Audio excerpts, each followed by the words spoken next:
La diferencia entre una revisión sistemática y un metaanálisis radica principalmente en el metaanálisis, tiene un análisis de los datos, es un nuevo análisis y proporciona una nueva información en función de análisis estadísticos. Mientras que una revisión sistemática sí responde a una pregunta, de nuevo, por eso es sistemática, no simplemente una revisión de literatura, responde a una pregunta de investigación, pero no necesariamente con nuevos datos per se, sino con un análisis de un enfoque. Entonces muestra todo lo que dicen todos los artículos, sobre eso dice, esto es lo más común, lo que no es común y demás, sin hacer un análisis propio. Tanto la revisión sistemática como los metaanálisis van a seguir un protocolo, si quieren ver así, de trabajo. Por eso se las conoce como sistemáticas, porque siguen un sistema. Hace unos años atrás este sistema no existía y era más un sistema propio del grupo de trabajo. Entonces yo les voy a decir, yo hago revisiones sistemáticas y me gusta trabajar así y trabajamos como yo digo, y otro grupo dice otra cosa. Entonces, para evitar ese tipo de problemas, por ejemplo, el más común era el número de artículos que se incluían en las revisiones. Uno de los problemas más grandes que teníamos, y era debido a estos números muy elevados de artículos científicos, es que ustedes veían revisiones, si tienen tiempito, entren a PubMed o Scopus, busquen revisiones sistemáticas que son unos 15 años atrás, y primero son muy amplias, por ejemplo, enfermedades Charles, pero ¿qué de enfermedades Charles? Y segundo, tienen 300, 400 referencias. Entonces, el problema es que tiene uno o dos autores. Yo les prometo que en la gran mayoría de los casos, esos autores no han leído todos los artículos para poder escribir ese documento, ¿verdad? Entonces, ahí veníamos con ese problema. No había una revisión de verdad de la literatura y que se conocía. Prisma, básicamente, es un sistema de realización de estas revisiones sistemáticas que fue creado justamente por grupos de investigación en salud, investigadores e investigadoras, que trataron de homogeneizar estos criterios para hacer una revisión sistemática. Estos criterios básicamente tuvieron dos actualizaciones, no sé si se los lanzan por primera vez en el 2009, se los empieza a utilizar en el 2010, después de unos años de utilización, en el 2021 se hace una actualización de estos criterios, y me refiero a actualizaciones que se han venido utilizando y luego se han evaluado los criterios que ya tenían previstos y sobre ellos se han aumentado más criterios. Por ejemplo, la actualización del 2021 ahora incluye que incluso el resumen tenga su checklist. Antes solamente decía como checklist debe haber un resumen. Ahora el mismo resumen tiene sus propios ítems que se tienen que evaluar. Básicamente Prisma es un checklist, que lo vamos a ver en un momento, que me dice qué tiene que haber en cada sección de mi documento. Por ejemplo, el título debe ser explícito y decir, esta es una revisión sistemática y es un metaanálisis. No puedo simplemente dar un título de un documento de una revisión sin decir que es explícitamente una revisión sistemática. Y esto para evitar confusiones en la lectura, por ejemplo, cuando yo encuentro ese documento y no piense que es un estudio original, sino que sepa que la data que me están proporcionando ahí viene de una revisión sistemática. Entonces, cada sección de la revisión va a tener como unos criterios que se tienen que cumplir y obviamente tendría que leerlo inicialmente para poder cumplirlo cuando desarrolle el documento. ¿Cuál es la lógica del método Prisma para poder hacer una revisión sistemática? Lo principal, y esto es pregunta de examen, tener un sistema estructurado homogéneo entre todos los grupos de investigación para poder hacer una revisión sistemática o un análisis. Esa es la lógica de Prisma. Ahora, esto fue creado obviamente por grupos de investigación, los cuales están en constante revisión y aproximadamente cada 5 o 7 años se reúnen para ver cómo pueden actualizarlo y mejorarlo. Y es importante también tener en cuenta que se crea inicialmente con la lógica de hacer revisiones sistemáticas en el área de la salud, pero ahora se está tratando de implementar para cualquier área de la ciencia, no solo salud, ingeniería, áreas sociales, cualquier área de la ciencia que sea.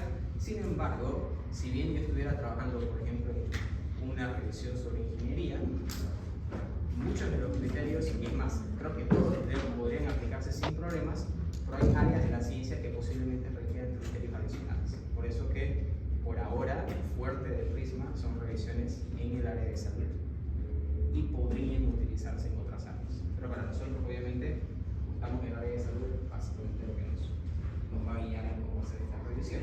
Ahora, pregunta, una revisión sistemática publicada en una revista científica es o no es un artículo de investigación?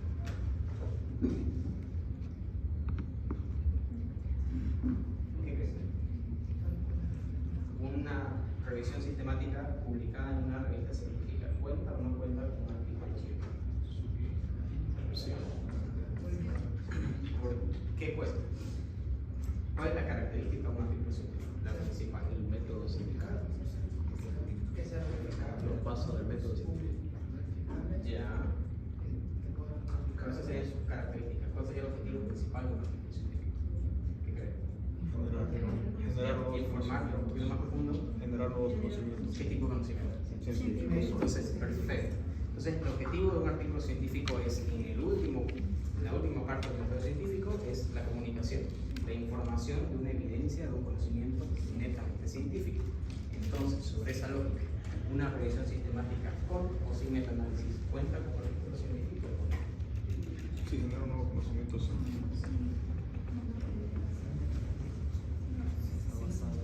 Si se le hace para la pregunta de examen, ahí le pongo la mitad. ¿Por qué? Diego dijo si genera un conocimiento científico, sí. Porque eso está en común.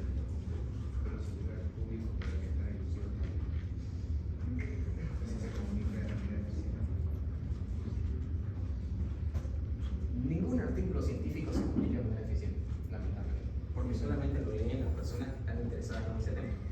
Las demás personas no lo leen, la comunidad en general no lo lee. Un ministro de salud jamás va a leer un artículo científico, les aseguro. Y es quienes deberían de leer esta información para aplicar políticas de salud. Entonces, la lógica de un artículo científico es generar conocimiento o informar de un conocimiento científico. Una revisión sistemática, al responder a una pregunta de investigación, está generando conocimiento científico. Entonces, todas las revisiones sistemáticas, con o sin metaanálisis, aportan al conocimiento científico porque responden a una pregunta que antes no tenía respuesta. Al responder esa pregunta con criterios científicos en base a un método y en base a un sistema establecido, va a pasar por una revisión por pares como cualquier artículo científico. Entonces, yo mando una revisión sistemática, que es algo que antes no sucedía. Las revisiones sistemáticas antes se las hacían a solicitud. Por ejemplo, yo soy el editor, no existe, pero por ejemplo, soy el editor de la revista de la carrera de medicina. Entonces, cada volumen que saque, un artículo científico, quiero sacar una revisión sistemática. Entonces, en el volumen 1 le pido a Diego que escriba sobre diabetes. En el volumen 2 le pido a su compañero que escriba sobre cáncer, qué sé yo. Entonces, yo como editor le pediría a un grupo de científicos o científicas que escriban sobre un tema en particular. Y eso, más que una revisión sistemática, a veces se convertía en una editorial o una experiencia personal. Ahora las revisiones sistemáticas no son solicitadas en la gran mayoría de los casos por las revistas, sino propuestas por el grupo de investigación. Yo tengo como grupo de investigación una pregunta y esa pregunta no se puede responder con un estudio independiente, se responde mejor con una revisión sistemática. Entonces hago una revisión sistemática, la mando a una revista y la revista pasa esta revisión por todo su proceso de revisión por pares. Se le dice revisión por pares porque son al menos dos. Hoy tenemos la costumbre, buena o mala, de que los artículos están pasando por revisiones de hasta 4 o 5 revisores. Que puede darle mayor rigor científico, pero también retrasa mucho las publicaciones, porque son muchos revisores que tienen que ver. Entonces, sobre esa lógica, si estos documentos están pasando por una revisión por pares, estos evaluadores o evaluadoras que reciben mi documento tienen dos trabajos.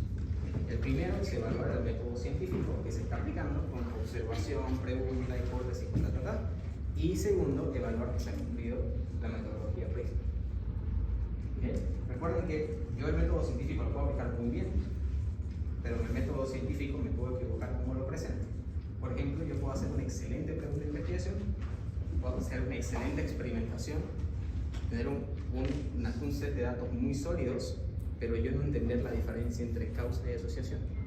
Y en todo momento decir causa, cuando solamente estoy viendo asociación. Si solamente cambio esa palabrita, el documento está perfecto. Entonces es algo más de afinar el documento. Entonces aquí hacemos exactamente lo mismo. El grupo de revisión va a ver esos criterios, y que esos criterios estén acordes a la última actualización de los componentes del Prisma. Prisma en la actualización del 2020 tenía 27 ítems Dentro de estos están los checklists expandibles, que se conoce como el de APSA. Por ejemplo, ahora hay un checklist que dice que tiene que tener un resumen. Yo puedo tener el resumen, pero ahora el resumen tiene su propio subchecklist que dice resumen A, B, C, D. Si alguna vez han escrito una revisión sistemática, es simplemente escribirla como ya la saben hacer y después revisar el checklist si han cumplido todo y si no, hacer las correcciones necesarias. Este checklist no va y no debe por ningún motivo afectar el método científico. Es solamente como yo presento el documento. ¿Okay? Ahora, si nunca he escrito, por ejemplo, una revisión sistemática, que puede ser el caso de muchos, acá, 2 pasos. Y esto ya es como un preámbulo para su examen final. Por lo menos lean una completa. En el tema que ustedes quieran. Busquen una, leanla completa de inicio a fin y entiéndanla. No memoricen, pero entiendan su estructura, qué se intentó decir, si la pregunta estaba clara, el objetivo estaba claro, etcétera, etcétera. Vean cómo está estructurada esa revisión sistemática y sobre ello, después paso a ver la lista de los puntos que me pide Prisma, el checklist de Prisma, qué ítems tengo que cumplir y sobre eso y empiezo a escribir mi revisión sistemática. ¿Okay? Esta sería la mejor manera. Ahora, han habido cambios entre la última versión del checklist de Prisma en función de la primera que se publica en el 2009. Estos primeros son los checklists expandibles, resumen, por ejemplo, y otro de los cambios que vemos son algunas tecnologías que están más actualizadas que antes.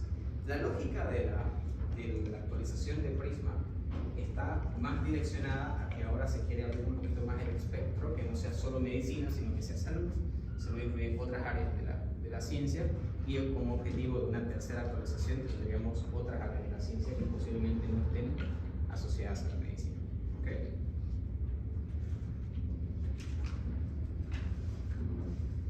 ¿Cuál es si quieren verlo paso a paso de empezar a trabajar una revisión sistemática? Uno de los pasos importantes que, si bien no está del todo estipulado, o no estaba del todo estipulado en la primera versión de Prisma, es el registro de la revisión sistemática. Y esto, entre paréntesis, ¿por qué es un problema? Digamos que ahora quedamos en encontrar una pregunta de investigación. Nos dimos cuenta que en la literatura no existe nada sobre esa pregunta de investigación. Entonces empezamos a trabajar en la revisión sistemática. Como ustedes están estudiando medicina, tienen 1001 cosas que hacer, entonces nos atrasamos mucho y en el momento que ya tenemos la revisión sistemática o ya la estamos puliendo para enviarla a la revista, alguien la publica. No la nuestra, es alguien en otro lado del mundo que estaba trabajando exactamente en el mismo tópico. Capaz no la misma pregunta, es un poco probable, pero en el mismo tópico. Y lo presenta y lo publica en cualquier revista, no necesariamente en la que nosotros queríamos publicar. ¿Cuál es el problema con ello? Ya se respondió a la pregunta. No hay necesidad que nosotros la volvamos a responder. Ahí todo nuestro trabajo está en básicos, básicamente. No tenemos ese producto de investigación. Entonces, para evitar eso, y esto no solo se da en revisiones sistemáticas, sino se da mucho también en estudios de investigación o data original, se hace un pre-registro de la revisión. Básicamente, entro a una plataforma, el Reino Unido creó una plataforma a través de una universidad, si mal no recuerdo, la Universidad de York, donde yo registro mi revisión sistemática y digo que esta es la pregunta de investigación que yo quiero responder, estos son los objetivos que quiero responder, este es mi grupo de trabajo. ¿Y por qué sería importante poner el grupo de trabajo desde un inicio? Digamos que somos nosotros 3, 7, 8 que trabajamos en la revisión. ¿Por qué tengo que registrar los nombres desde ahora? ¿Qué creen? ¿Han escuchado sobre la tecnología autoría de regalo alguna vez? Digamos que trabajamos nosotros 8 en la revisión sistemática, estamos ya prontos a publicarla y viene mi primo. Y como es súper buena onda y acaba de llegar de cualquier lugar del mundo y le gustó el tema, me hizo 2 o 3 preguntas que me parecieron interesantes y el pobre necesita publicaciones científicas, le regalo la autoría. Básicamente lo coloco en la lista de autores como si hubiese contribuido al documento. Esa es la autoría del regalo. Le estoy regalando una autoría cuando no se la merece.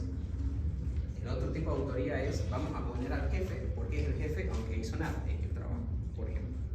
Entonces, si digamos, estamos trabajando, ustedes trabajan en todo el documento solos y solas, y luego lo único que yo hago es decir, esto está bien, esto está mal, pero no hago ninguna contribución específica en trabajar en el documento con ustedes, revisar los criterios de exclusión, evaluación, escribir con ustedes y les obligo a colocar mi nombre. Eso también es una autoridad real. Me están regalando la autoridad cuando yo nombro a México. Y eso se trata de evitar con parte de este registro. Si en el registro yo coloco que somos nosotros 8, estoy diciendo que antes de empezar el trabajo, nosotros 8 vamos a trabajar en el documento.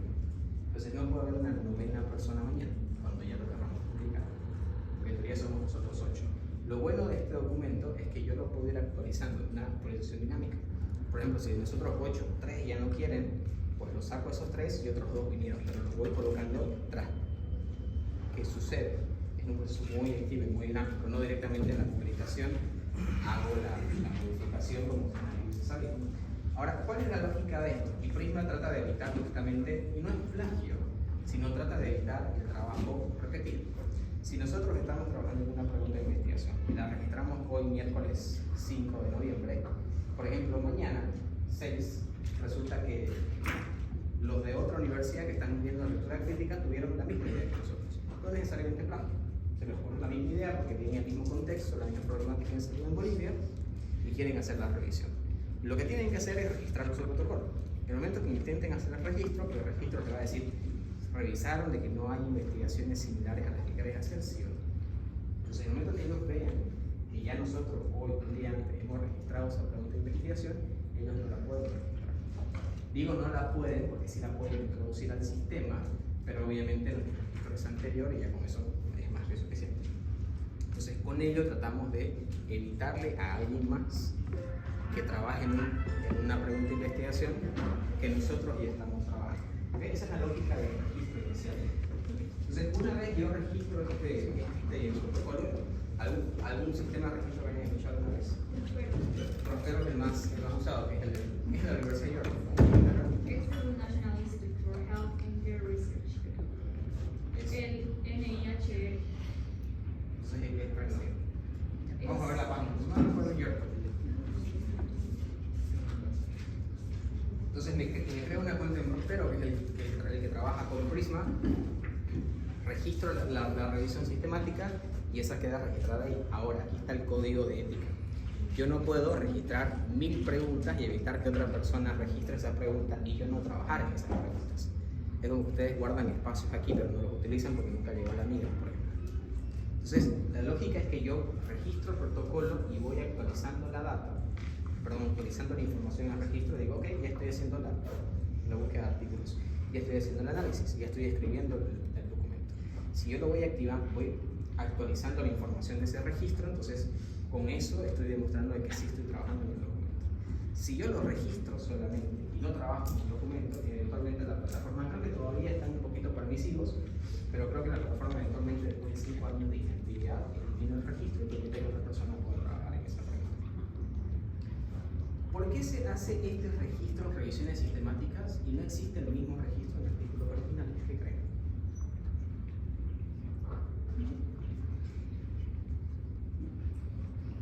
Yo creo que es más difícil manejar las revisiones sistemáticas porque al fin y al cabo todos tienen acceso a la información.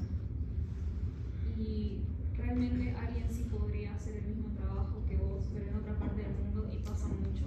Por ejemplo, los chinos, creo que, o los japoneses, terminan un trabajo en dos meses o en un mes. Es increíble, pero siempre ha pasado que ellos ganan y ya lo suben, digamos. Pero es porque es tan complicado porque sí pueden acceder a la misma información que nosotros teniendo los mismos filtros.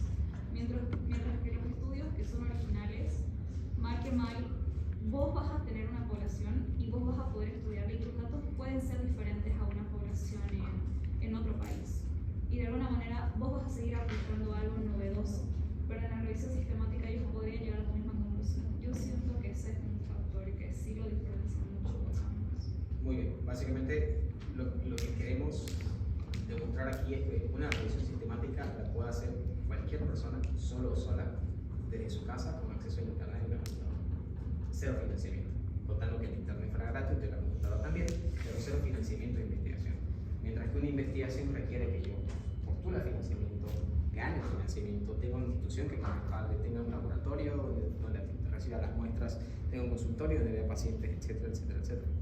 Entonces eso toma mucho más tiempo y obviamente no necesita un registro, porque el momento que yo gano un financiamiento está como pre-registrado en gran mercado, gano un financiamiento para hacer el trabajo X y lo estoy haciendo, porque si no me piden devolver el dinero, mientras que aquí no. Yo aquí me puedo sentar un día en vacaciones, me llegó la nueva compu de Navidad y en enero hago una revisión sistemática sin problemas, solo. Entonces por eso se quiere justamente evitar ese trabajo doble que vendría a ser una persona sin saber que ya está ese documento registrado. Ahora, una vez hecho el registro del documento, es como que pongo sobre el sistema la patente de mi pregunta de investigación, es como que esta pregunta nos pertenece o me pertenece si trabajara solo. Sobre esa lógica, ahora ya tengo que empezar a trabajar la revisión sistemática. Cuando hago el registro en Prospero, ¿qué es lo que tengo que tener bien claro? Pregunta de investigación y objetivos. Una vez tengo definida la pregunta de investigación y los objetivos, lo siguiente que tendría que hacer es delimitar mis criterios de inclusión y exclusión, que son los que habíamos dicho inicialmente, ¿verdad? Voy a tomar estudios que no sean más de 5 años, qué sé yo, estudios solo de corte, solo de caso control, o los dos. Eso va a depender muchísimo de la pregunta de investigación que ustedes hayan establecido. Una vez yo tengo definidos estos criterios de inclusión y exclusión, el siguiente paso es la búsqueda de la información. Básicamente, buscar los artículos científicos en las revistas indexadas o básicamente en las bases de datos, como Scopus, PubMed, bueno, cualquiera de las otras fuentes de investigación. Una vez determino mi estrategia de búsqueda, hago la búsqueda de los documentos y hago la selección de los estudios. Eso es lo que habíamos visto, ¿se acuerdan? En el programa que tenía Prisma al inicio. Yo puedo empezar con 14.000 artículos que me salieron en la búsqueda y de ahí digo, bueno, voy a sacar todos los que son más antiguos de 5 años, se fue capaz el 60% de los artículos. Voy aplicando mis criterios, me quedan pocos, de esos pocos los leo. Todo lo que voy a leer son los que ya han entrado según mis criterios de inclusión y exclusión, y ahí podría eliminar uno u otro según algún criterio científico muy fuerte y lo tengo que argumentar en mi documento porque elimino este artículo. Y sobre ello, básicamente, después que tengo los artículos seleccionados, digamos que quedé con 12 artículos, hago la extracción de la data. Aquí coloco data porque la data puede ser extracción de datos para hacer un análisis y metaanálisis o extracción de la información, que es lo que cada artículo dice sobre el tópico que estoy estudiando. Pero básicamente es la extracción de esa información. Una vez tengo esa información extraída, disgregada, si quieren verlo así,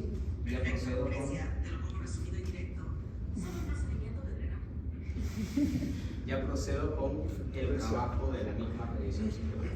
¿Okay?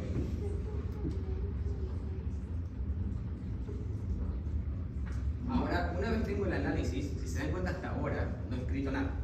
Todo lo he hecho en análisis, selección de la información, filtros, analizar la información. Una vez ya tengo los resultados en mano, en sucio si quieren verlo así, ya tengo que hacer escribir el reporte. Ese reporte básicamente es hacer un análisis crítico de la información que he encontrado y presentar nuevos datos en el caso y hecho un metaanálisis. Ahora, dentro de esa misma lógica hay algo que es importante y esto es un concepto muy personal, seguramente otra persona lo aplica de manera distinta. Un documento científico, revisión o no, empieza con una introducción, luego tiene metodología,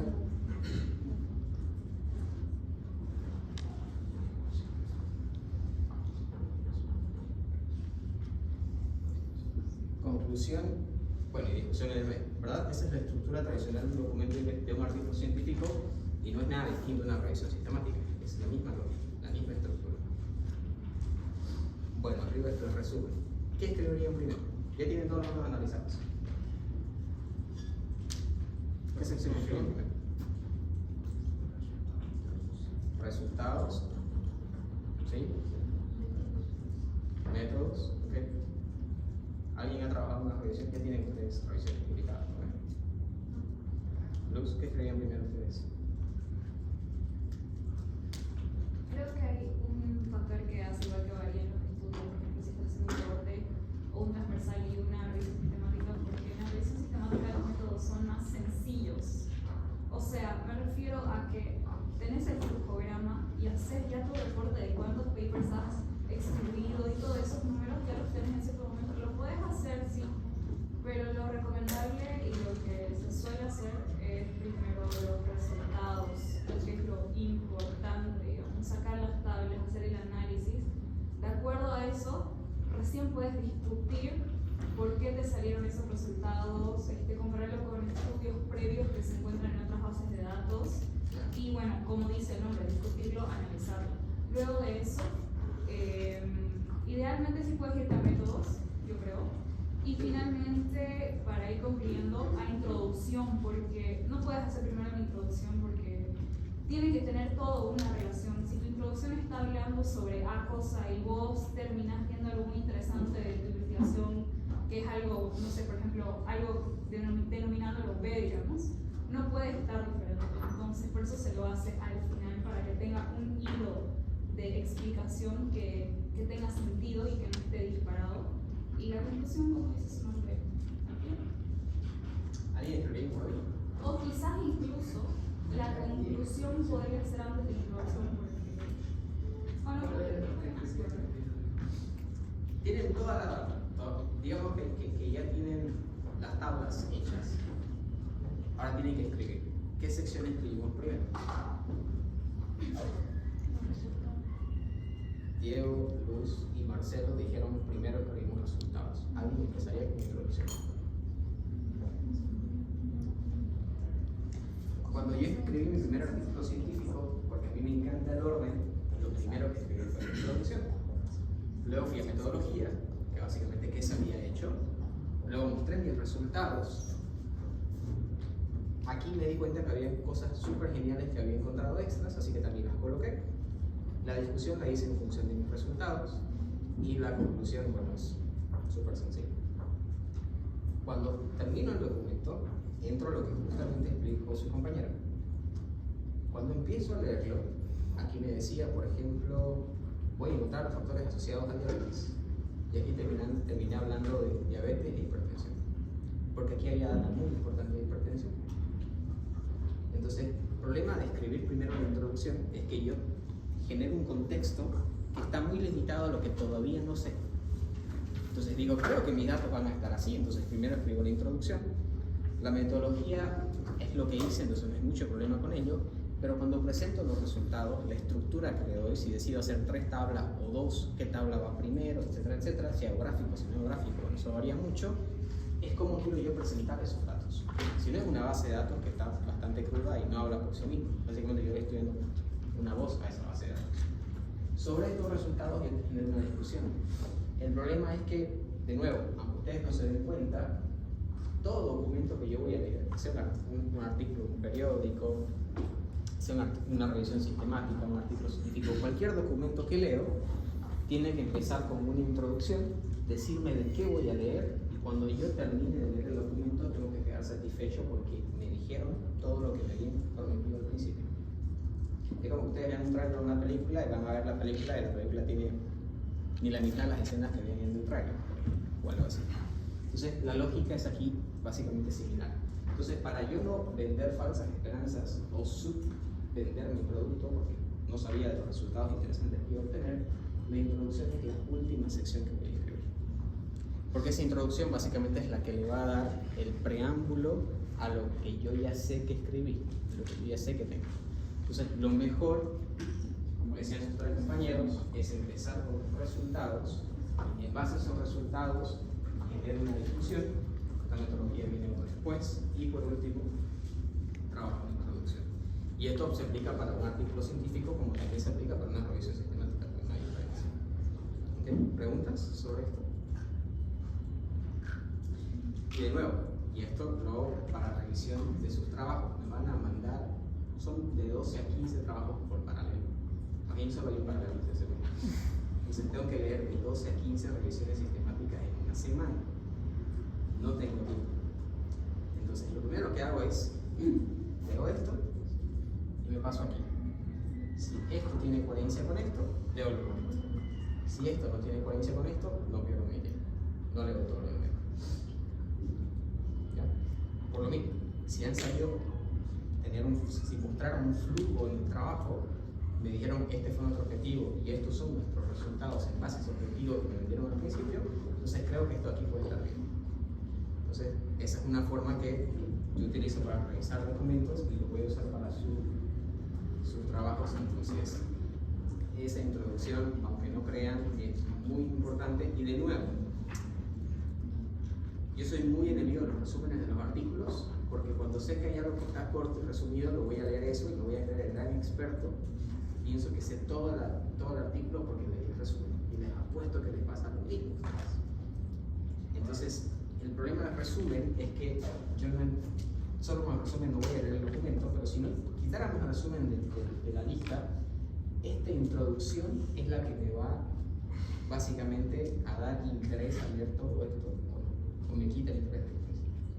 Si yo les empiezo a hablar sobre una enfermedad que nunca han escuchado, que se da en 1 de cada 10 millones de personas y que ni siquiera es mortal, leerían 15 páginas sobre una enfermedad. Posiblemente no, ¿verdad? Pero si de esa misma enfermedad les digo que es súper interesante, les vendo la misma historia pero mucho mejor presentada, capaz si les genero ese interés y básicamente terminan leyendo todo el documento. Pero cuidado en el interés y no vaya a ser como esos videos de TikToks que dicen casi me muero y luego está en otra cosa. Entonces, porque luego no termina en un video de 3 minutos y no era sobre los primeros 5 segundos y uno queda bastante decepcionado.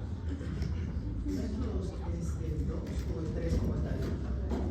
Yo haría métodos después de discusión, y eso es un tema muy personal, porque después de escribir los resultados, estoy con la data fresca en la mente, entonces puedo generar una discusión en ese momento. Si escribo metodología después de los resultados, que sí se puede hacer, el problema es que va a haber un tiempo en el que posiblemente yo pierda la inspiración, si bien yo sé lo que acabo de encontrar, y la discusión no sea tan llamativa. Es importante, y aquí, para mí, la parte más difícil de cualquier documento científico es la discusión, porque todo el mundo se pregunta cómo se hace una discusión.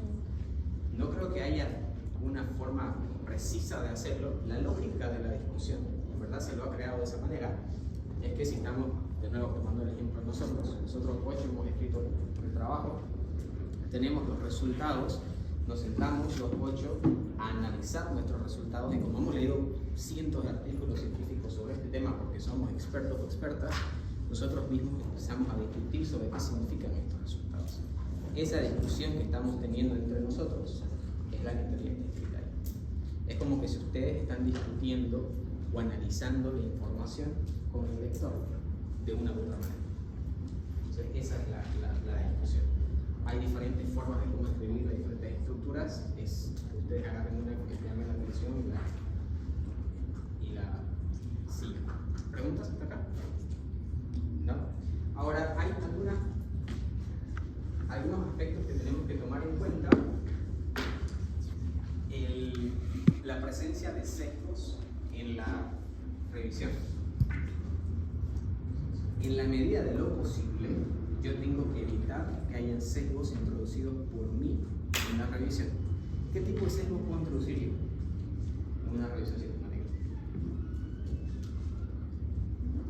Sesgos son errores. Entonces, ¿qué tipo de errores podría introducir yo? Capaz un mal criterio de inclusión o un mal criterio de exclusión.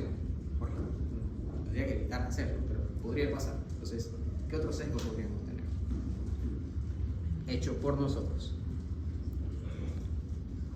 Una consulta, ¿y el sesgo de mal criterio de inclusión usted lo va a descubrir cuando ya está en la marcha? ¿O cómo lo vamos a descubrir así?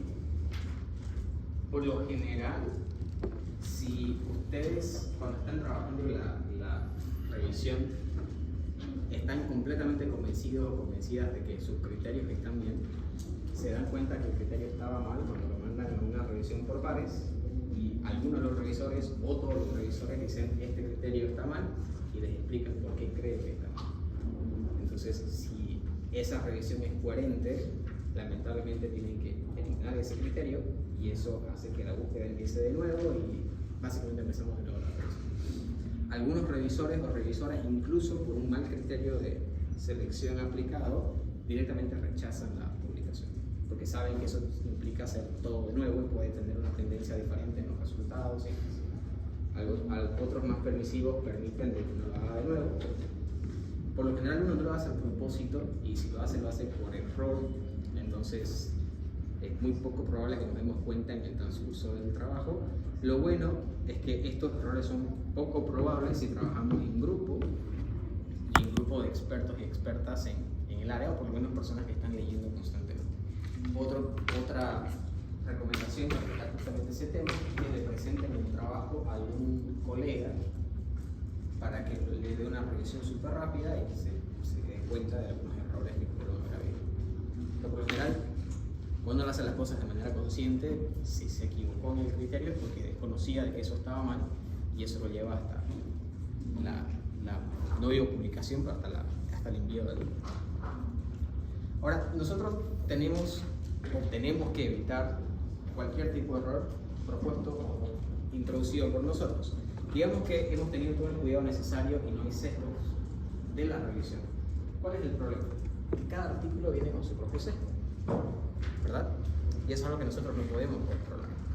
Podemos controlar en un sentido de decir, ¿saben qué? Este estudio X de investigación, cuando lo estoy leyendo, tiene muchísimos sesgos, pero exageradamente, de tal forma que hasta el método científico está mal aplicado, que lo voy a excluir, pero no excluyó parte de la data, excluyó todo el artículo. Y justifico en el documento si excluyó este artículo porque a pesar de cumplir todos los criterios, nosotros no estábamos de acuerdo de que se haya cumplido la metodología correcta. Pero si no existe el caso y cada artículo viene con un sesgo en particular, eso es algo que nosotros tenemos que tomar en cuenta en el momento del análisis de la información. Entonces cada artículo viene con lo bueno, que son los datos, el reporte de la información, pero también viene con un sesgo implícito. Tenemos que tratar de reportar esos sesgos y mencionar en qué porcentaje, en qué punto pueden afectar mis resultados. Cuando digo resultados, me refiero a los resultados de la revisión sistemática. Y de nuevo, hay artículos, por ejemplo, estamos viendo promedio de edad, por decir cualquier valor, tenemos valor desde 0 hasta 100 años. Un artículo tiene un promedio de edad de 10 años, el otro tiene de 15, por ejemplo, el otro tiene de 20, el otro tiene, bueno, todos los artículos tienen un valor de promedio de edad entre 10 y 20 años. Entonces yo digo, bueno, esta población de estos diferentes artículos están en un rango entre 10 y 20 años, ¿verdad? El detalle es, hay un artículo que tiene un sesgo, cualquiera sea, y el sesgo es de selección, y me reporta un promedio de edad de 50 años. ¿Qué hacemos?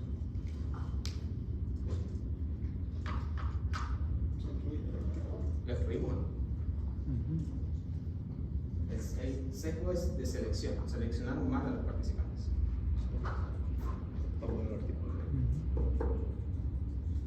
Idealmente lo elimino, ¿verdad? Porque tiene un sesgo muy fuerte, un sesgo de selección. Pero ¿qué pasa si no es un sesgo de selección? ¿Qué pasa si es un sesgo de memoria? Le preguntaron a las personas cuántos años tenía usted cuando pasó esto. Y las personas, bueno, según la memoria, dicen valor de edad. Sin contar algunas que se aumentan o se disminuyen en edad. Entonces ahí hay un sesgo de que todas las personas, en teoría, o gran grupo de ellas se olvidaron de la edad correcta y dijeron otra edad.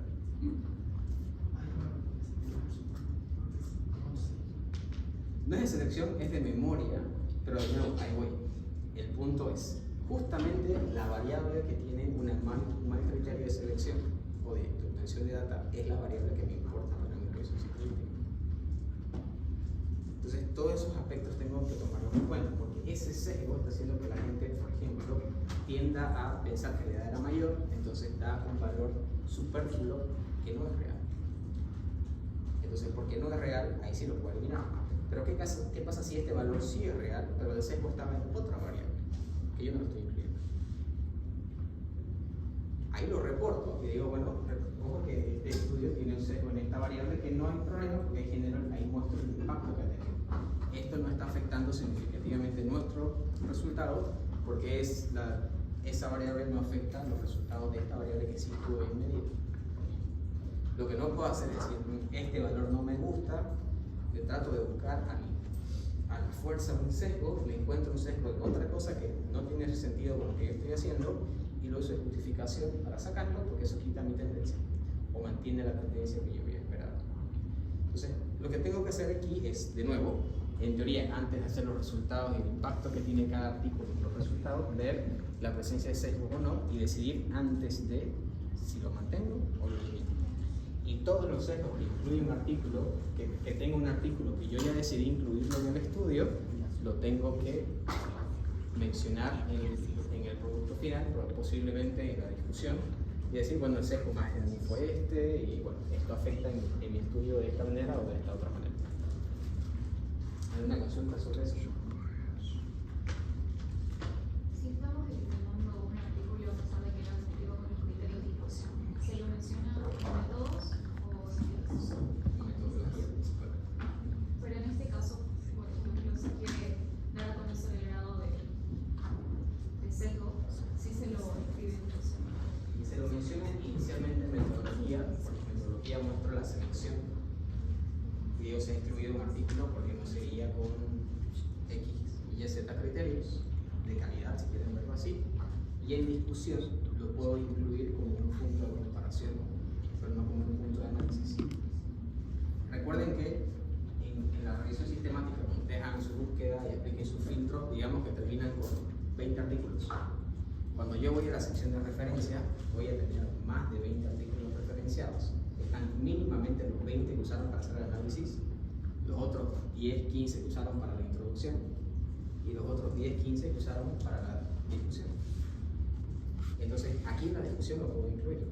No saco los datos para incluirlos en mi análisis y digo justamente este artículo sí está asociado con este tema y muestra una tendencia distinta, sin embargo, tiene un sesgo de selección, etcétera, etcétera, lo que pensamos que no aporta a la tendencia, qué sé yo. Pero eso lo pueden mencionar. Pero sí es importante mencionarlo inicialmente en metodología, de que se eliminó 1, 2, 3 artículos por el tema de calidad de investigación.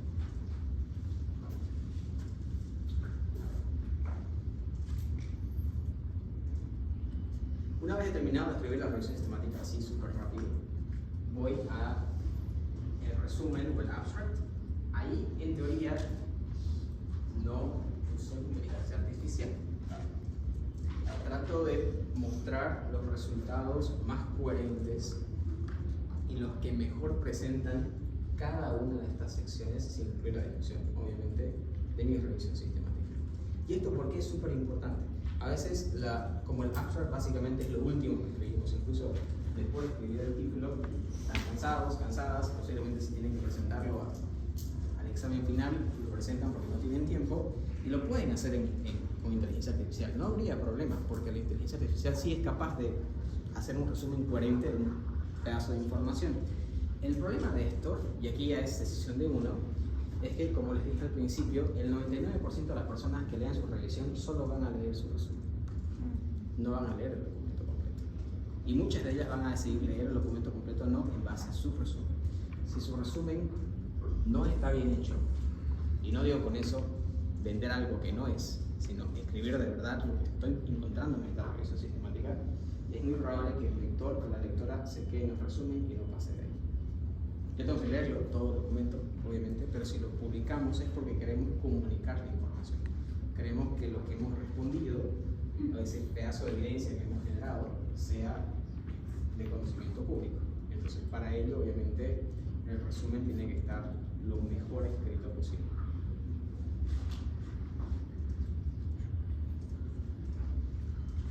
¿Preguntas? Ahora, este es el diagrama que ya lo hemos visto en un par de documentos, ¿verdad? Que básicamente me indica el proceso de selección de artículos científicos desde su búsqueda hasta su selección. Aquí no digo el nombre de los artículos, o sea, aquí solamente estoy mostrando, bueno, en mi búsqueda me salieron 400 en PubMed, 300 en Scopus, ambos hacen 700, pero eliminando duplicados, quedo con tantos. Se aplica el criterio de inclusión 1, 2, 3, etcétera, etcétera. Puede mostrar todo ese flujo. ¿Por qué es importante mostrar ese gráfico? ¿Por qué no decir empezamos con 14.000 y terminamos con 20? Porque el flujo es importante. Y no es solo importante, es un criterio de prisma que tiene que estar ese flujo de selección.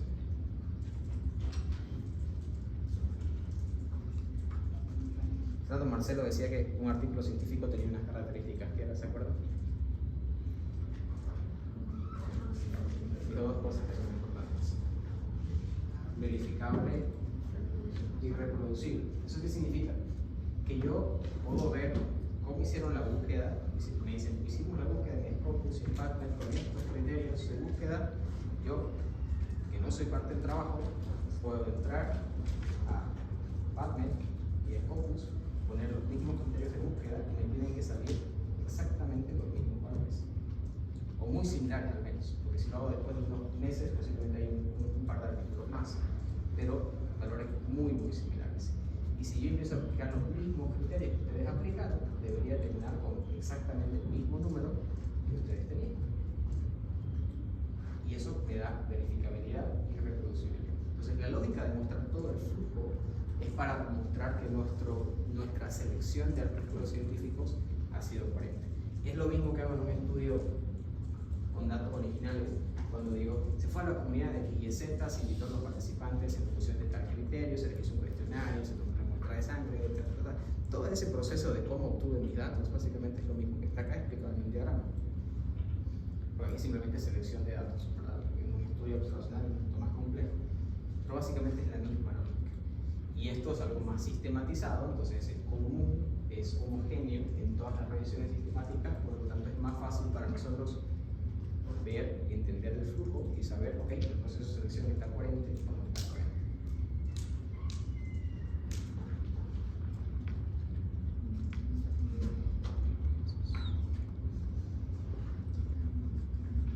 Ahora, lo importante el uso del Prisma, porque esto es algo que no se explica al principio, que si no me atendían en la clase, Prisma no es obligatorio.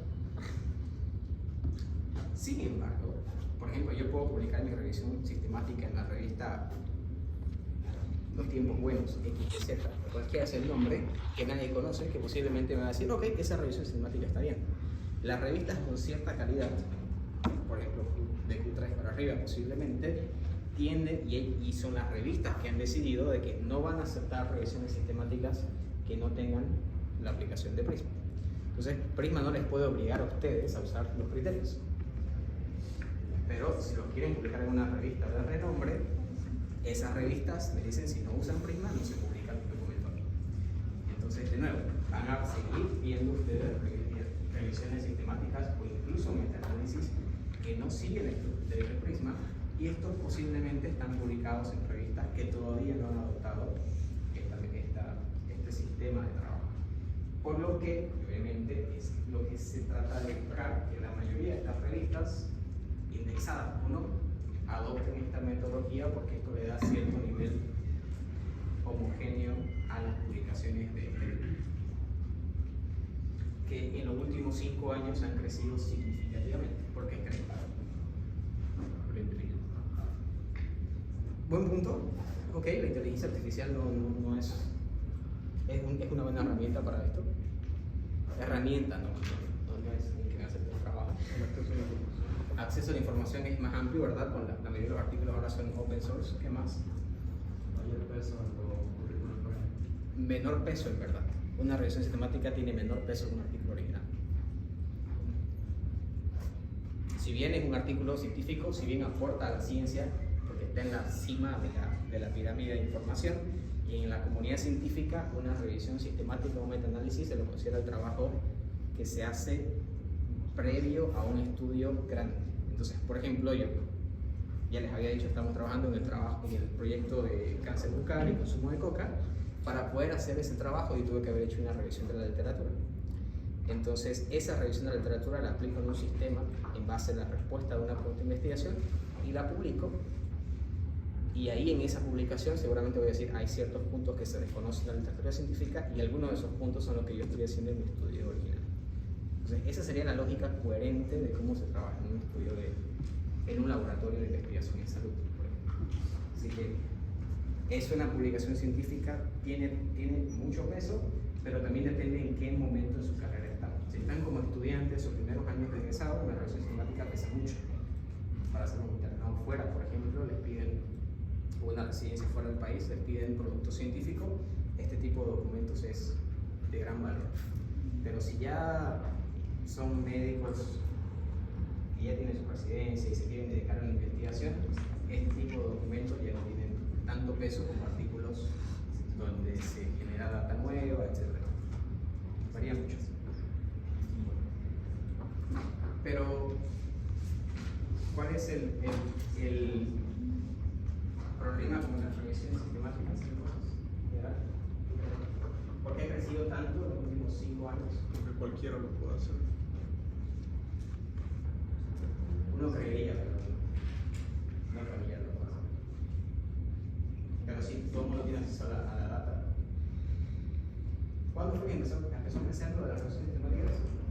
COVID. Todo el mundo estaba encerrado en casa, entonces no podía ir a trabajar en el laboratorio, no podía procesar mis datos, no podía ir a la clínica, hacer investigación obviamente, y que tenía en la computadora en casa acceso a información. Entonces ahí es donde salió el boom del crecimiento abundante y número de las revisiones sistemáticas con y sin metaanálisis.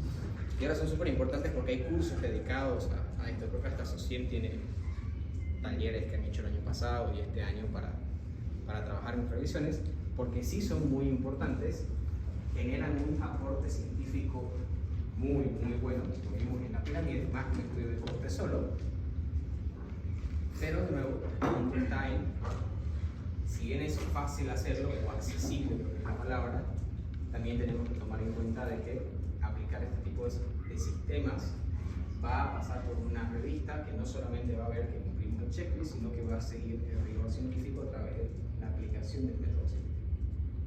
Entonces tomémoslo con la seriedad que corresponde, y mi recomendación, antes de ir un poquito a la parte práctica, es trabajen en esta revisión sistemática que van a hacer para el examen final, porque no les queda de otra, lo tienen que hacer, pero háganla con un poquito más de interés, si quieren verlo así. Van a recibir mis comentarios y en base a esos comentarios intenten publicarla en una revista, para que no sea trabajo perdido. Lo que no me gustaría es que simplemente lo hagan para probar su materia. Aprovechen que tienen que trabajarlo, que van a recibir mis comentarios dentro de lo posible, porque no voy a ser experto en todas las áreas que van a trabajar ustedes, pero no desaprovechen ese tiempo, porque luego de eso salen de vacaciones, así que tienen harto tiempo libre. ¿Vale? Y en ese tiempo libre, básicamente pueden seguir trabajando en esta revisión, publicarla, y una revisión sistemática, mejor si es con metaanálisis, pero si no, una revisión también sirve, pueden mandarla como un abstract para un congreso en el tema que ustedes estén trabajando. Y muchas de las revisiones sistemáticas son aceptadas para presentación en póster, por ejemplo.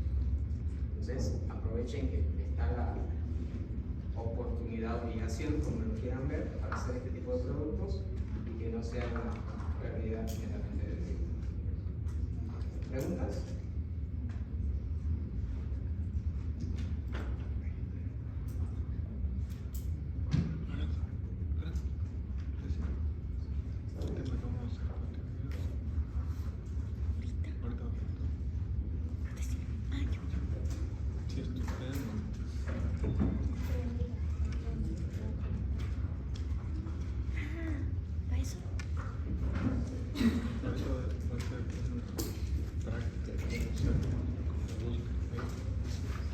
Bueno, entonces lo que vamos a hacer ahora es ver los criterios de Prisma.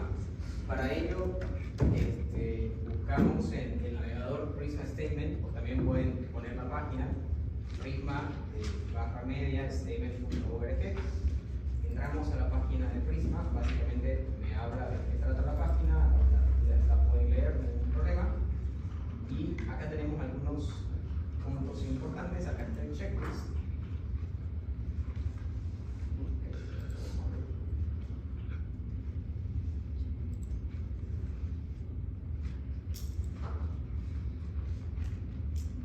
Bueno, este es el checklist de Prisma. Si se dan cuenta, pueden ver, ¿verdad?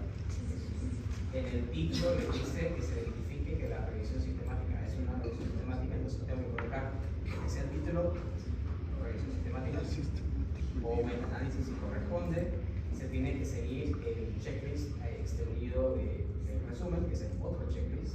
Se tiene que describir, aquí vamos por sección, introducción, se tiene que escribir la razón o la justificación del estudio. Eso es lógico en una revisión, en una introducción tradicional. Lo importante aquí está en que se debe explícitamente mencionar los objetivos o preguntas de investigación de esta revisión. Entonces yo en la introducción digo, doy toda la introducción del tema, presento el problema y al final, en el último párrafo se puede decir, es por eso que esta revisión sistemática tiene como pregunta, ¿verdad? O tiene como objetivo, pero que quede explícito de tal forma que quien lea el documento no se lleve una impresión distinta de qué es lo que va a responder esta revisión sistemática. Tiene que estar claro desde un inicio. Por eso les decía que yo cuando reviso los documentos me fijo que esté ese punto en la introducción y en base a eso me voy a la conclusión y tiene que ser fuerte. Y después ya podemos trabajar en todo el documento. Luego metodología, esto es más extenso porque recordemos que el método PRISMA más que todo es el cómo hacer la revisión, así que obviamente se va a dedicar más tiempo en metodología y después voy a leer ustedes los puntos uno por uno. Los resultados, entonces empiezo a leer cada uno de estos puntos, citar los resultados que aparezcan en los criterios, citar cada uno de los estudios. Bueno, esto va, de verdad, cómo lo presentan cada uno de estos ítems va a ser distinto, porque depende mucho de la data que ustedes estén presentando. Y solo por si no quedó claro, yo primero escribo mi revisión y después me fijo si he cumplido los criterios de PRISMA. Lo que no se puede hacer, y es algo que me ha pasado en algunos documentos que me han enviado de lectura crítica, es sobre estos ítems usarlo como subtítulos y debajo de eso escribir lo que no. Ese no es el caso. No escribo inclusive en checklist, sino escribo y luego verifico que lo que tengo cumple cada uno de los checklists. Posiblemente un párrafo pueda incluir todo lo que está aquí, si fuera el caso. Pero de nuevo, escribamos el documento como un documento científico, tomando en cuenta que hay ciertos puntos que tenemos que incluir y deberían de, si está el documento escrito de manera correcta, y luego obviamente verifico. Cuando yo mando el artículo para revisión en la revista me pide el documento, por ejemplo, puedo mandar el documento en Word, por ejemplo, y el checklist, donde digo si lo cumplo, no lo cumplo, y aquí obviamente en qué página o en qué parte del documento está esa parte o ese ítem que se está presentando de manera horizontal. Si mal no recuerdo, esta es una versión nueva, la versión anterior simplemente decía si se cumple o no se cumple, era como un check, pero ahora están un poquito más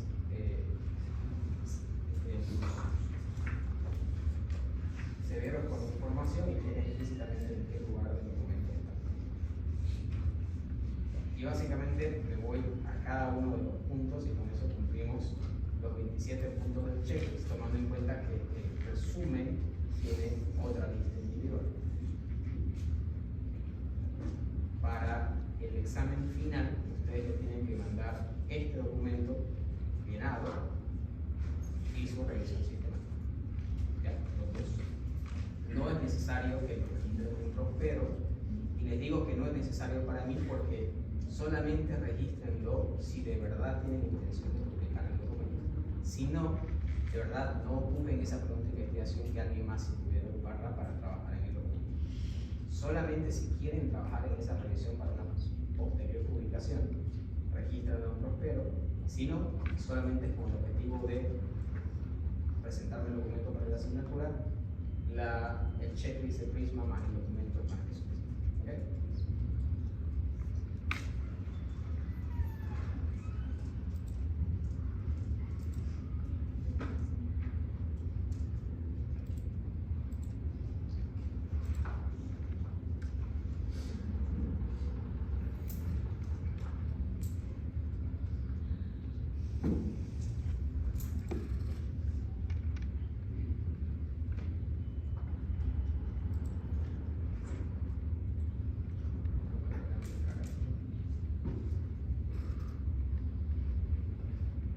Entonces aquí nos vamos a Flowdiver, abre esta pestaña y aquí obviamente les va a decir cómo hacer el diagrama de flujo de selección de artículos científicos que habíamos visto inicialmente.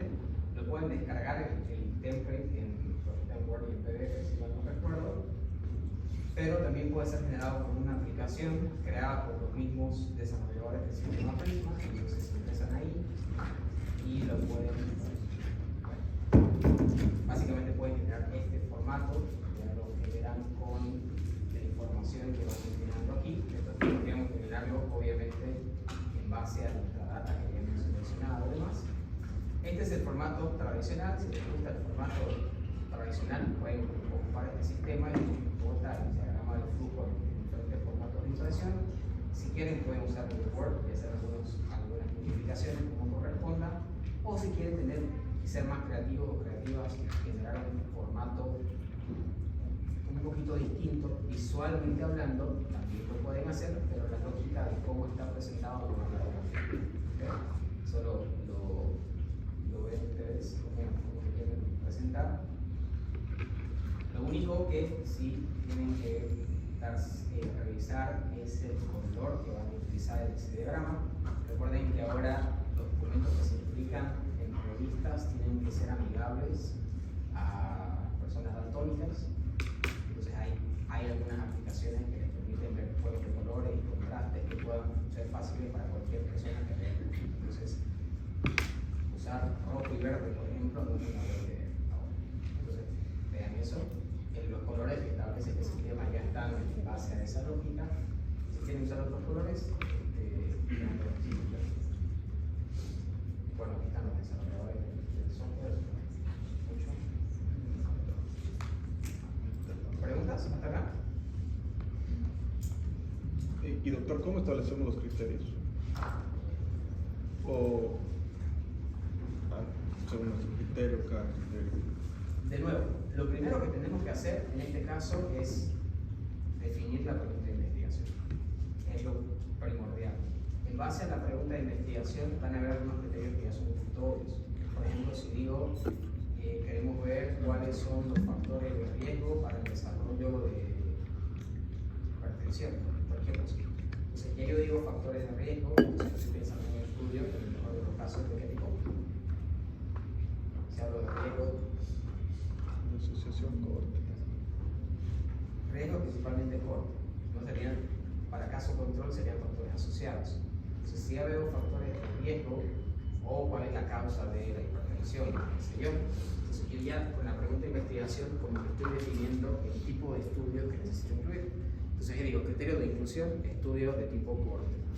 Ahora van a incluir estudios de corte prospectivo, retrospectivo o ambos. Y eso lo definen ustedes. ¿Cómo lo definan? Obviamente es cómo convenzan a los lectores de que su selección ha sido correcta. Entonces pueden decir, solo voy a escoger estudios de corte prospectivos porque no le creo a los datos que vienen de cortes retrospectivos. Es un buen punto. Pero por el otro lado yo le voy a decir, suerte encontrando estudios de corte prospectivo para hipertensión. No hay. Es una enfermedad muy larga. Casi no se encuentran cortes prospectivos. Entonces ahí uno juega. Si utilizo solo cortes prospectivos, termino con 3 estudios. Posiblemente. Si utilizo cortes retrospectivos, termino con 16, por dar un número al azar, pero de nuevo, la fiabilidad en la colección de la información. Entonces, uno va tomando esas decisiones, básicamente, en el transcurso de cómo va definiendo esa pregunta. Pero, de nuevo, todo está en base a... Es muy independiente de la pregunta de investigación que ustedes están respondiendo. Entonces, eso lo ven. Ahora, la antigüedad de los documentos. Es un estándar decir 5 años. No me gustan los estándares porque luego si digo 4 tengo que justificar por qué dije 4, pero si digo 5 está bien. Pero, de nuevo, ¿por qué 3, 4, 5, 10, 15, 50 años? Va a depender mucho de qué tanto avanza en la ciencia en esa enfermedad en particular. Y si existe o no, porque posiblemente, por ejemplo, hay una revisión sistemática que se haya hecho hace 5 años atrás sobre ese tema. Y nosotros creemos que la ciencia ha cambiado mucho en ese tema en particular en los últimos 5 años. Entonces queremos hacer una nueva revisión sistemática, pero esa revisión tendrá como pregunta ¿qué ha cambiado en los últimos 5 años en X, Y, Z? Entonces ya está implícita en la pregunta porque sabemos que hay un documento de partida. Entonces ahí solamente incluir los documentos o los artículos que se hayan publicado posteriores a esa revisión sistemática que se hizo hace X años. Ahora sí hablo de enfermedades del dengue, por ejemplo. Yo utilizaría el dengue para hacer un trabajo en dengue de los últimos 5 años, no más de 5 años. Porque artículos de hace más de 5 años decían que el dengue era urbano y rural, ahora sabemos que es netamente urbano. Artículos de hace 5 años decían que el mosquito no crecía en zonas no tropicales, ahora vemos mosquito en Potosí. Entonces, si utilizo datos de mucho tiempo, puede tener muchas contradicciones y explicar algo que es obvio por temporalidad, cambio climático, está un poquito por demás. la revisión. Se puede decir, bueno, dado que ha habido un avance significativo en la ciencia en base al dengue, solo incluyo los artículos de los últimos 5 años. Entonces la temporalidad varía mucho. Ahora, otro criterio que puede ser importante es número de muestras en cada artículo. Ustedes pueden decir, mientras más muestra mejor, entonces artículos de no menos de 200 personas. Y bueno, de nuevo, veamos si hay artículos con esas características que tengan más de 200 personas. Capaz no lo hay. Entonces ahí tengo que ser un poquito más flexible, tener un tamaño muestral mínimo más pequeño. Tomando en cuenta que mientras más pequeño es el tamaño muestral, hay mayor chance de tener resultados menos precisos. Entonces, uno va, aunque no crean, básicamente es como un tire y afloje de la mejor calidad de estudios, pero esos estudios, esa calidad excelente, a veces son muy poquitos y termino con 2 artículos. Lo que no puedo hacer es aplicar 3, 4 criterios, hacer un criterio de búsqueda, ver que terminé con 2, digo, no, es poquito, hago otro ajuste y luego termino con 14. 14 está bien, hago otro ajuste, termino con 100, 100 es mucho, eso no puedo. Lo que tengo que hacer es definir mis criterios de inclusión antes de hacer la búsqueda y el filtro. Porque ajustar mis criterios en función de cuántos artículos quiero tener, eso estaría yendo en contra de PREP, básicamente. Y en contra de la pregunta de investigación. Pero uno ya va más o menos pensando de cuántos artículos habría o no habría en función de cierto criterio. Pero de nuevo, les digo, es muy propio de la patología, de la enfermedad, de la pregunta que hayan establecido. Y al justificar cada criterio, simplemente porque me parece que tiene mayor fiabilidad. No es necesario justificar cada criterio. Hay algunos criterios que se autojustifican. Por lo general, justificamos criterios cuando sabemos que están yendo por fuera de los estándares. Por ejemplo, puedo decir, voy a hacer un estudio de Zika y mi tiempo son los últimos 6 meses. Eso es algo que va muy por fuera de lo tradicional. ¿Por qué 6 meses? ¿Qué pasó en los últimos 6 meses que cambió el conocimiento científico de hace un año, por ejemplo? Y ahí sí es algo que está como que por fuera de lo estándar, sí tendría que como que justificar por qué se aplicó ese criterio. Y de nuevo, la justificación son 2 o 3 líneas en metodología, tampoco tengo que hacer un artículo nuevo solo de la justificación. Entonces puedo decir, creemos de que la justificación es coherente porque, por ejemplo, en Santa Cruz no había Zika por muchos años y ahora apareció Zika de nuevo. Entonces algo tuvo que haber cambiado en el ecosistema del vector que pudo haber afectado a Zika. Primero apareció en Brasil, ahora está apareciendo en Santa Cruz, por ejemplo. Basta con eso, no tengo que hacer más, no tengo que andar más en detalles. A veces sí, quien más va a molestar con los criterios son los revisores de las revistas. Pero eso por lo general no lo colocamos en el mismo documento como tal, sino yo le respondo al revisor, bueno, ¿sabe qué? Nosotros elegimos esto y esto y esto por esta razón. Uno de los criterios que ustedes van a tener, lamentablemente todos, es el acceso a la data. Solamente van a poder incluir artículos que sean open access, porque no tenemos acceso a artículos cerrados por ahora. Entonces eso ya es una limitante de la realidad más que nueva. Y ahí se lo tendrá que explicar. Lamentablemente hemos tenido que incluir artículos que no estaban abiertos porque no tenemos acceso a los mismos. Ahora si pueden tener acceso a ellos, mejor aún. Pero varía mucho. Lo que les recomiendo es definir la pregunta como grupo y sobre eso vayan viendo los criterios de inclusión que corresponderían para esa pregunta. ¿Ya? Pero de nuevo, no hagan la selección de criterios, hagan la búsqueda, a ver cuántos quedaron y volvemos. Y eso no es correcto. De nuevo, si hacemos la pregunta y hacemos la selección, ya ha pasado en semestres pasados, que fue un grupo en oficina, me acuerdo, y me dice que hicimos todo lo necesario y después de nuestros criterios de inclusión quedamos con 0 estudios. Así que la conclusión es que no hay información y esa es la supervisión sistemática. ¿Qué pasaría? ¿Qué haríamos ahí? Si después de aplicar los criterios quedamos con 0 estudios. Y digamos que los criterios están bien formulados. No hay problema con los criterios. ¿Dónde está el problema? Que no hay suficientes artículos publicados, pero deberían ser a otra idea. Para la asignatura debieron haber ajustado la pregunta, hacerla un poquito más amplia, capaz, no tan específica. Pero si fuera la vida real en una investigación, cambio el enfoque. Entonces digo, no puedo hacer una revisión sistemática, esa misma pregunta ahora la traslado a un estudio original. Y ahora colecto data desde cero y hago un estudio sobre esa misma base, porque no hay publicación. direccionados por la pregunta de investigación que nosotros tenemos. Mi recomendación es trabajar en un tema que les llame la atención, porque si no va a ser pesado, escribir bastante sobre algo que no les interesa. No se olviden que la revisión me la tienen que mandar en inglés, no en español. Y esto de nuevo con la misma lógica de que ustedes puedan publicar esta revisión después. Y de nuevo, el inglés no lo voy a evaluar, es un requisito, pero no está evaluado. Pueden presentar el inglés más chuto que tengan y eso no va a hacer que suba o baje su nota. Solamente es una forma de que ustedes empiecen a practicar, a escribir. Y recuerden que la mayoría de los artículos, si no son todos, van a leer en inglés. Entonces va a ser más fácil escribirlo en inglés también. Si quieren escribirlo en español y ponerle un traductor que lo traduzca, no hay problema. Denle una doble leída, obviamente, para ver que está todo bien. Mi recomendación es que practiquen ustedes, que son B2, entonces podrían, pero si quieren pasarlo por un traductor o un corrector de inglés, de nuevo, no voy a corregir el inglés, pero eso lo deciden ustedes. ¿Alguna otra consulta? Mínimo, ¿cuántas bases de datos está solicitando para que presentemos el trabajo? 2, mínimo 2.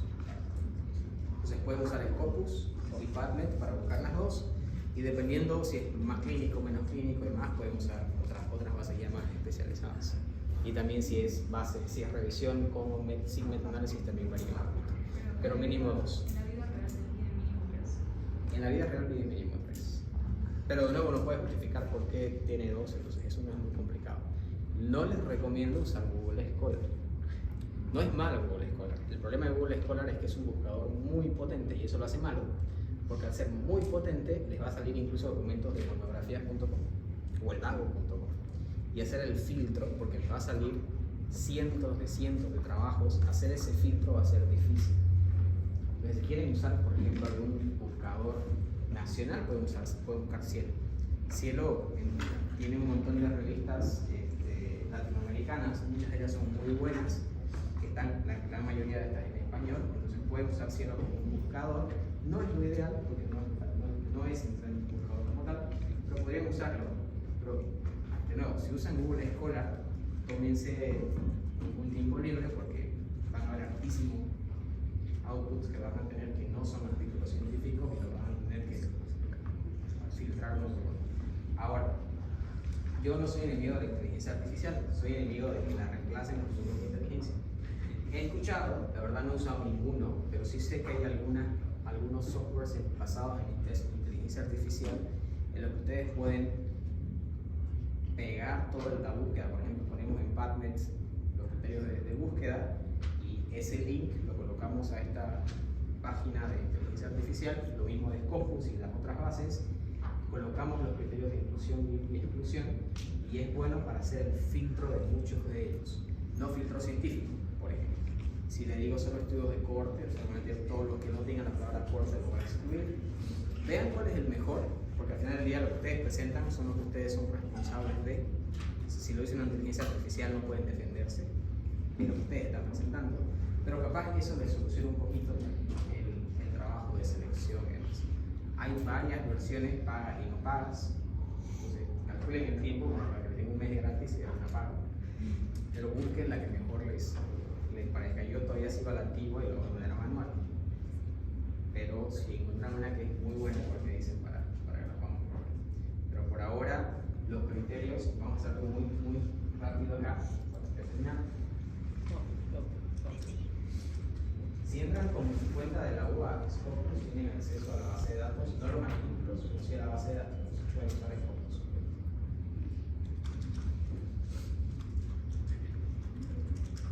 Por ejemplo, quiero Chagas y Bolivia, entonces hago una generación y búsqueda. Si se dan cuenta, me dieron 595 resultados, ¿verdad? Mi criterio de selección inicial son los últimos 5 años, porque es todo estándar, entonces, y apliqué mi criterio, pasé de 595 a 130. Entonces, aquí ya podría empezar a ver, en nuestro caso, posiblemente solo quiera full text, que sea gratis, vaya a 110. No es un criterio de selección válido, que sean gratuitos, pero en nuestro caso es lo que tenemos que aplicar. Y bueno, aquí puedo ver tipos de artículos. Entonces, si quiero estudios clínicos, no solamente, bueno, tendría que incluir las revisiones y demás. Hay toda una lista de tipos de artículos que puedo incluir o excluir, puedo aplicar filtros adicionales, pero se den cuenta que ya estoy aplicando el mismo buscador de Padlet puede facilitar algunos de los criterios, no todos, definitivamente, pero algunos de los criterios en función de temporalidad, ¿no? Esa es una opción. De todas maneras, igual lo que pueden hacer es descargar toda la búsqueda, se la mandan a su bibliografía, en su gestor de bibliografía, lo pueden hacer sobre ciencia.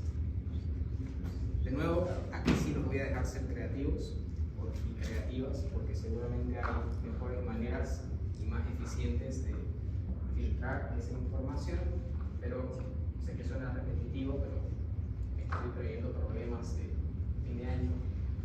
Lo que sea que ustedes presenten hecho por inteligencia artificial o no es responsabilidad de ustedes.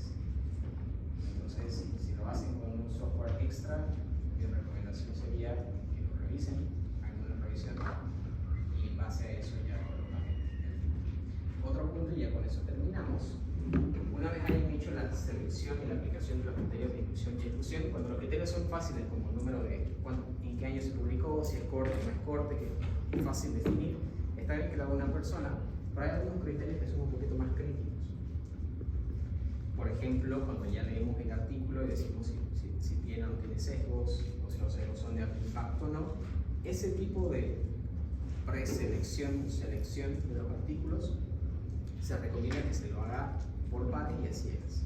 Por ejemplo, lo hace su compañera, lo hago yo, y una tercera persona ve nuestro resultado y yo dije, no, este artículo no va.